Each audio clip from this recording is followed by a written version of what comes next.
안녕하세요. 잼테크 스튜디오의 잼입니다. 벌써 22년도가 다 지나가고 있습니다. 올 한 해 한번 돌아보니까 제가 정말 많은 제품들을 구매해서 사용을 하고 있었더라고요. 이렇게 많이 구매했나 생각이 드는데 오늘은 제가 22년도에 구매해서 지금까지 잘 사용하고 있는 제품들을 몇 가지 정리를 해보려고 합니다. 그냥 무작정 선정한 게 아니라 세 가지의 기준을 두어서 선정을 했는데요. 첫 번째는 가성비가 되겠습니다. 단순하게 저렴한 가격에 비해 성능이 좋다가 아니라 내가 이 금액을 투자한 만큼 그만한 가치를 뽑아냈다 혹은 그 이상을 만들어냈다고 생각한 제품을 가성비 있다라고 저는 생각을 하거든요. 그래서 이 가성비가 좋은 제품들이 첫 번째 선정 기준이 되었고요. 두 번째는 사용 빈도가 되겠습니다. 처음 호기심으로 구매했다가 그때만 잠깐 사용한 제품들이 아니라 많게는 매일매일 사용하거나 혹은 최소 일주일에 3번 내지 4번 이상 사용하는 만큼 사용 빈도가 높은 제품들을 선정해 보았습니다. 세 번째는 내돈내산 제품이 되겠습니다. 아무래도 내가 돈을 투자한 제품들은 사전에 미리 많이 알아본다거나 아니면 여러 가지 테스트를 해본다거나 많은 시행착오를 겪으면서 좋은 제품들을 선택하게 되잖아요. 그만큼 신중하게 선택하고 구매한 제품들이 바로 내돈내산 제품이 될 텐데 오늘 소개해드린 제품들 역시 모두 제 돈 주고 제가 직접 구매한 제품들입니다. 그럼 이제 어떤 제품들이 있는지 한번 하나씩 살펴보도록 하겠습니다. 지금 바로 시작해 보도록 하겠습니다. 자, 첫 번째는 바로 이 샌디스크 익스트림 포터블 E61V2 외장 SSD가 되겠습니다. 올해 1월 초 정도에 구매를 했고 제가 외장하드 고르는 방법이란 영상을 통해서 또 여러분들에게 다시 한 번 더 소개드린 제품이 될 텐데요. 저는 이 외장 SSD 진짜 잘 사용하고 있습니다. 제가 사용하고 있는 맥북 프로 용량 같은 경우 용량을 업그레이드 할 때마다 20만원 이상의 돈을 투자해야 되는데 얘는 1테라임에도 불구하고 그만한 가치는 충분히 하고 있기 때문에 부족한 맥북 용량을 아주 잘 커버해주고 있는 제품으로 활용하고 있습니다. 읽기 쓰기 속도는 1GB/s 정도로 이 외장 SSD 내에서도 4K 영상 편집 작업을 가능할 정도로 안정적이고 빠른 속도를 보여줍니다. 게다가 USB-C 타입, A 타입을 모두 지원하고 있기 때문에 데스크탑이나 노트북뿐만 아니라 태블릿, 그 다음에 C 타입 핸드폰에서도 사용할 수가 있으니까 활용적인 측면에서도 정말 범용성이 좋은 제품이라고 말씀을 드릴 수 있겠습니다. 게다가 무게는 50g 밖에 안 되고 크기나 부피도 이렇게 손바닥보다 작은 크기이기 때문에 편하게 가지고 다닐 수 있을 뿐만 아니라 방수 방진까지 되고 내구성도 좋다 보니까 휴대성에 있어서는 정말 좋은 모습을 보여주는 제품입니다. 개인적으로는 외장 SSD가 가져야 될 필요한 점들을 다 고루고루 잘 갖춘 SSD라서 많이 추천을 드리고 있거든요. 혹시 외장 SSD가 필요했던 분들은 한번 이 샌디스크 외장 SSD 꼭 한번 사용해 보시길 바랍니다. 두 번째는 필립스 소닉케어 음파 전동 칫솔이 되겠습니다. 올해 1월경에 구매해서 정말 매일매일 하루에 2-3번 이상 사용하고 있는 제품인데 치열이 고르지 못한 저에게는 이제는 정말 필수품이 된 칫솔이 되겠습니다. 양치를 마치고 나온 후에는 진짜 개운해요. 기존에 사용하고 있던 일반적인 칫솔을 하고 났을 때보다 훨씬 더 개운함이 들고 찌꺼기도 확실하게 잘 빼주고 틈 사이에 있는 것들도 잘 처리를 해주기 때문에 양치 능력에 있어서도 탁월한 모습을 보여주고 있습니다. 하지만 일반적인 양치 방법처럼 단순히 이렇게 문지르는 방법이 아닌 가만히 대고서 충분히 이 찌꺼기들이 제거할 수 있는 시간을 확보해주는 음파 전동 칫솔만의 양치 방법으로 하셔야지 더 효과적이고 제대로 양치를 할 수가 있는데 이 점은 오히려 적응하고 나면은 일반 양치질보다 훨씬 더 간편하고 쉽기 때문에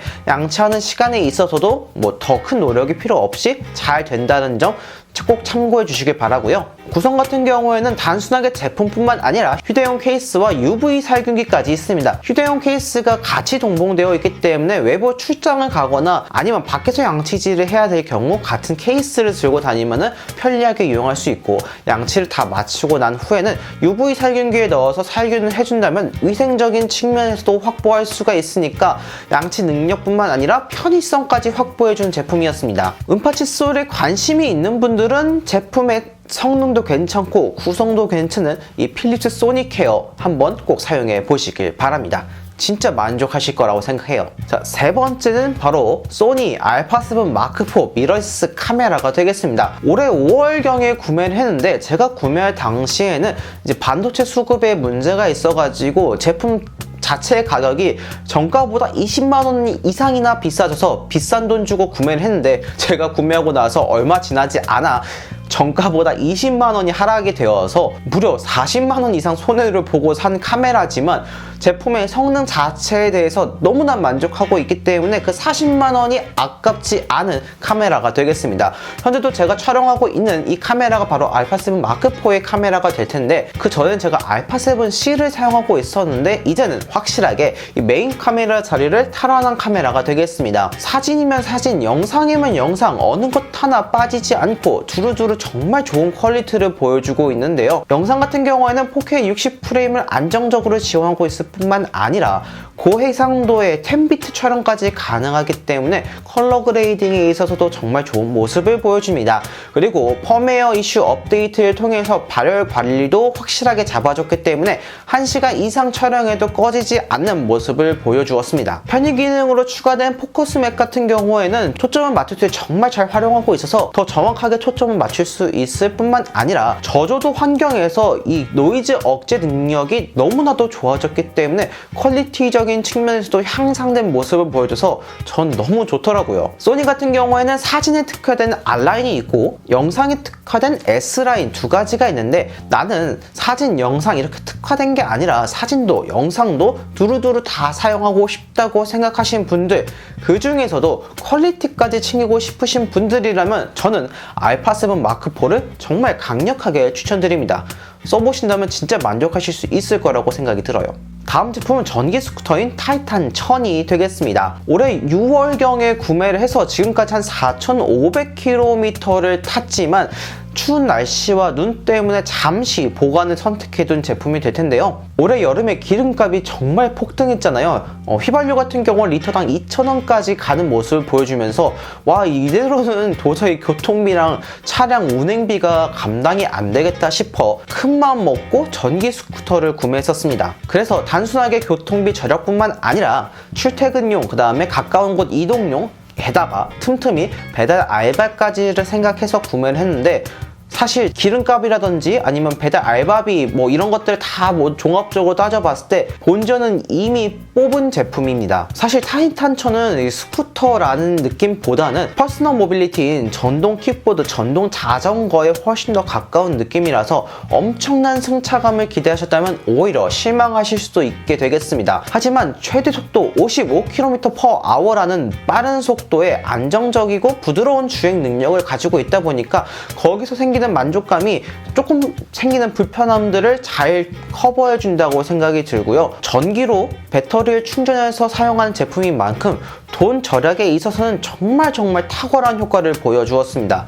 하지만 아쉬운 점도 분명히 있습니다. 이렇게 추운 날씨, 겨울 같은 경우에는 운행이 좀 힘들다는 점인데요. 특히 이렇게 눈이 왔을 경우에는 타이어 자체가 얇고 무게 자체가 그렇게 많이 나가지 않기 때문에 주행 하는 데 있어서는 조금 불안한 느낌들이 있어서 이런 겨울에는 좀 타기 어려울 것 같고, 전기 제품인 만큼 비가 오는 날에 타는 것도 조금 위험했습니다. 그래서 좀 이렇게 날씨적인 영향에는 많이 타긴 하지만 이거는 단순하게 이 제품의 단점이라기보다는 전기 스쿠터라는 자체 제품에 대한 단점일 수도 있기 때문에 이 점은 꼭 참고하시길 바라고요. 게다가 제가 막 구매했을 당시에는 보험 적용이 안 됐지만 지금은 보험 적용까지 가능하기 때문에 더 안정적인 운행이 가능해졌습니다. 전기 스쿠터를 통해서 간편하고 또 돈을 절약하고 싶으신 분들이라면 한번 고려해 보시고 구매하셔도 꽤나 재밌고 또 유용하게 사용할 수 있는 제품일 것 같거든요. 아니면 저처럼 가볍게 배달 알바까지 고려를 해 본다면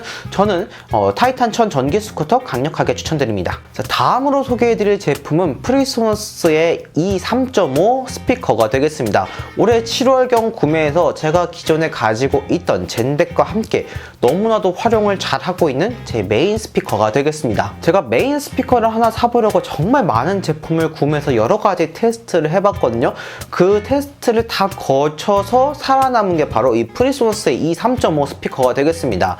단순하게 이 스피커만 들었을 때는 뭐야, 생각보다 좀 별론데? 라는 생각이 들었거든요. 왜냐하면은 고음부에서는 정말 제대로 된 음질을 보여줬지만 생각보다 조금 빈약한 중저음부 때문에 살짝 실망을 했었는데, 제가 가지고 있는 이 젠덱에 물려서 사용해 보니까 아니 이게 뭐야, 왜 이렇게까지 좋은데 이 능력을 숨겨놨어 싶을 정도로 중전부가 아주 확실해졌습니다. 제가 개인적으로 선호하는 그 쿵쿵거리는 느낌이 제대로 표현되어서 전 너무나 만족을 했거든요. 그리고 부피도 너무 크지 않아서 책상 같은 데 올려두고 사용하시기에도 부담스럽지 않고, 만약에 베이스가 너무 심하다라고 생각이 드실 경우에는 스피커 아래에 올려두면서 이 진동을 흡수해주는 패드 같은 게 있거든요. 이 패드를 사용하신다면은 베이스적인 부분에서도 확실하게 누리면서 사용할 수 있는 스피커가 되겠습니다. 만약에 저처럼 덱 같은 제품이 있어서 이 스피커에 가지고 있는 잠재 능력을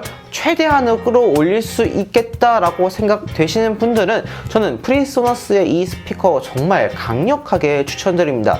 지금도 종종 이 스피커를 틀어놓고 음악을 들을 때면은 정말 잘 샀다라고 생각이 들 만큼 만족하며 사용하고 있습니다. 다음으로 소개해드릴 제품은 바로 이 뒤에 있는 델 S272QC 4K 27인치 모니터가 되겠습니다. 올해 7월경에 구매해서 이렇게 현재 사용하고 있는 32인치 4K 모니터가 메인 모니터고, 서브 모니터를 생각하면서 구매를 했는데 솔직히 생각보다 많이 놀랬습니다. 왜냐하면 메인 모니터는 거의 100만원급에 가까운 벤큐의 4K 32인치 모니터인데 그에 못지않게 정말로 깔끔하고 선명한 화질을 보여줬기 때문이죠. 그리고 사실 저에게는 4K는 32인치여야 한다는 공식 같은 게 있었는데 이 제품이 그 공식을 완전하게 깨줬습니다. 4K도 27인치가 충분히 잘 소화할 수 있다면은 정말 좋다라는 생각을 만들어 줬거든요. 제가 이 제품을 선택한 이유는 딱 두 가지가 있었습니다. 첫 번째는 바로 USB-C 타입을 지원한다는 점인데요. 제가 주로 사용하고 있는 컴퓨터인 맥북 프로나 맥 스튜디오 같은 경우는 C 타입 포트가 압도적으로 많기 때문에 이 C 타입 포트를 잘 활용해야 되거든요. 그런데 이 C 타입을 연결할 수가 있으니까 맥북 프로든 맥 스튜디오든 상관없이 잘 활용할 수 있었을 뿐만 아니라 60W로 충전이 지원되기 때문에 맥북 프로에 연결했을 경우 충전이 되는 동시에 서브 모니터로까지 활용할 수가 있었습니다. 두 번째 이유는 4K 모니터 치고는 가격이 저렴했다는 점입니다. 4K 모니터 자체가 사실 높은 가격대에 형성하고 있어서 제 메인 모니터가 100만원 정도 한다고 했죠. 그에 반면에 델 S272 QC 모델 같은 경우에는 이 메인 모니터의 반값도 안 되는 가격에 구매할 수가 있었는데 퀄리티는 사실 그 이상을 보여줬다고 생각합니다. 그야말로 진짜 가성비가 너무나도 뛰어난 제품이 되었죠. 혹시나 4K 모니터를 고민하고 계신 분들 중에 4K 모니터를 가성비 있게 경험해 보고 싶다라고 생각을 하신다면 저는 S272QC 모델 진짜 강력하게 추천드리거든요. 진짜 이게 가성비가 너무 좋다는 걸 여러분들도 공감하실 수 있을 거라고 생각이 듭니다. 다음으로 소개해드릴 제품은 제가 메인 컴퓨터로 사용하고 있는 바로 이 맥 스튜디오가 되겠습니다. 올해 8월경 구매해서 현재는 완벽하게 제 메인 편집 컴퓨터로 자리를 잡아서 잘 활용하고 있는 제품인데요. 처음에는 제가 기존에 가지고 있던 맥북 프로 16인치 인텔 모델에서 M1 맥북 프로 16인치로 갈아탈까라고 고민을 했지만 제가 가지고 있는 이 메인 모니터를 잘 활용하려면은 맥북 프로보다는 아무래도 맥 스튜디오가 더 좋겠다라는 생각이 들어서 구매를 했습니다. 그리고 옵션을 업그레이드하는 CTO를 많이 고민했었는데 여러 가지 찾아보니까 굳이 저는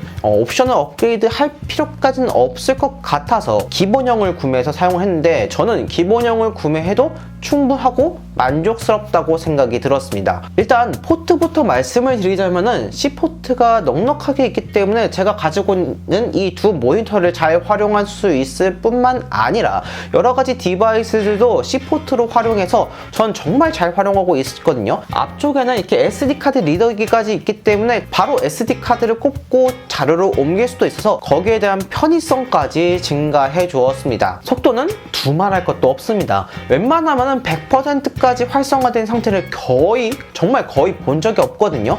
그리고 렌더링 할 때에도 한 50% 정도까지만 해도 충분히 빠른 렌더링 속도를 보여줬고요. 현재 제가 서브 컴퓨터로 사용하고 있는 맥북 프로 14인치와는 정말 비교도 안 될 만큼 빠른 렌더링 속도를 보여줘서 편집을 다 하고 나서 다시 재수정을 할 때에도 빠른 속도 렌더링 가능하니까 작업 시간이 아주 확실하게 단축되는 모습을 보여줬습니다. 게다가 프리미어나 파이널 컷뿐만 아니라 에펙에서도 정말 좋은 모습을 보여줬는데, 사실 에펙을 사용할 때는 조금 걱정이 있었습니다. 에펙 자체가 아직은 M1 이 맥 시스템에는 최적화가 되어 있지 않기 때문에 성능이 아무래도 저하되지 않을까라고 걱정을 하면서 사용을 했는데 전혀 걱정할 필요가 없었습니다. 물론 엄청나게 즉각적인 반응을 보였다 이런 건 아니지만 작업하는 데 있어서 원활하게끔 잘 흘러갈 수 있게끔 좋은 퍼포먼스를 보여준 건 확실했습니다. 저처럼 이미 좋은 모니터를 가지고 계신 분들이거나 한 곳에 두고 사용할 맥 컴퓨터가 필요한 분들은 사실 맥북보다는 이렇게 맥 스튜디오가 훨씬 더 가성비 있게 사용할 수 있는 제품이라고 생각이 들거든요. 성능은 진짜 사용해 보신다면 만족하실 수밖에 없을 거라고 생각이 듭니다. 마지막으로 소개해드릴 제품 바로 제 서브 컴퓨터인 맥북 프로 14인치가 되겠습니다. 맥 스튜디오를 사용할 때 진짜 만족하면서 사용했는데 제가 생각보다 외부에서 작업할 일이 많이 생기더라고요. 그래서 어쩔 수 없이 맥북 에어를 구매해서 해봤는데, 처음에 구매할 때는 단순하게 문서 작업과 간단한 편집 정도를 고려하면서 구매를 했습니다. 하지만 생각보다 작은 화면과 제가 기대했던 것만큼의 빠릿빠릿한 성능을 보여주진 못해서 어쩔 수 없이 좀 더 추가금을 내고 맥북 프로 14인치로 넘어와서 사용을 했는데, 확실하게 맥북 에어와는 차이를 보여줘서 전 너무나 만족했습니다. 일단 디스플레이에서 만족감이 너무나 컸는데, 프로모션 디스플레이라서 최대 120Hz라는 주사율을 보여주기 때문에 일단 부드러운 움직임 뿐만 아니라 14인치임에도 불구하고 노치형 디스플레이로 바뀌어서 거의 15인치급의 큰 화면을 보여줘서 이런 디스플레이를 가지고 있음에 한번 놀랬고, 편집을 하는 데 있어서도 즉각적이고 빠른 렌더링 속도 때문에 다시 한번 놀랬고, 그럼에도 높은 전력 소모 효율량을 보여주기 때문에 배터리 타임도 길 뿐만 아니라 빠른 배터리 충전 속도에도 또 한 번 놀랬고, 성능에 비해서도 1.6kg이라는 휴대하기엔 괜찮은 무게를 보여줬기 때문에 여러모로 정말 놀라면서 사용했던 노트북이 되겠습니다. 전작인 인텔 모델에 비해서도 HDMI 포트라든지 SD카드가 추가되어서 활용성 면에서도 증가했을 뿐만 아니라 맥세이프가 다시 돌아왔기 때문에 충전하는 데 있어서도 조금 더 안정적이고 편하게 충전할 수 있다는 장점을 가지게 된 노트북이 될 텐데요. 에어는 뭔가 조금 아쉽다고 생각이 들었던 분들은 에어를 CTO 하기보다는 차라리 이렇게 맥북 프로 14인치로 넘어오신다면 훨씬 더 가치가 있을 거라고, 그리고 훨씬 더 만족하실 수 있을 거라고 저는 생각합니다. 자, 이렇게 올 한 해 제가 구매해서 정말 잘 사용하고 있는 8가지 제품들을 여러분들에게 소개해 드려 보았습니다. 선정된 제품들 모두 제가 정말 만족하면서 사용하고 있는데, 이 제품에 대한 조금 더 자세한 내용들을 알고 싶으시다면 제가 기존에 찐 리뷰라든지 언박싱 영상을 통해서 조금 더 자세하게 설명을 드렸거든요. 그 영상을 참고하신다면 이 제품에 대한 것들 더 정확하게 자세하게 아실 수 있을 거라고 생각이 듭니다. 혹시나 오늘 제가 소개드린 제품에 대해 관심이 있으셨던 분들은 진짜 구매하셔도 정말 후회하지 않고 만족하시면서 사용하실 수 있을 거라고 생각이 들거든요. 한번 제 영상 참고해 보시면서 더 고민해 보시고 현명한 소비를 해 보시길 바랍니다. 올 한 해가 얼마 남지 않았는데 잘 마무리하시고, 저는 앞으로도 꾸준하게 더 좋은 제품들을 리뷰할 수 있도록 노력하겠습니다. 오늘은 여기까지입니다. 이 영상을 보시고 도움이 되셨다면 좋아요와 구독 버튼 눌러드리기 부탁드립니다. 감사합니다. 이상 찜이었습니다.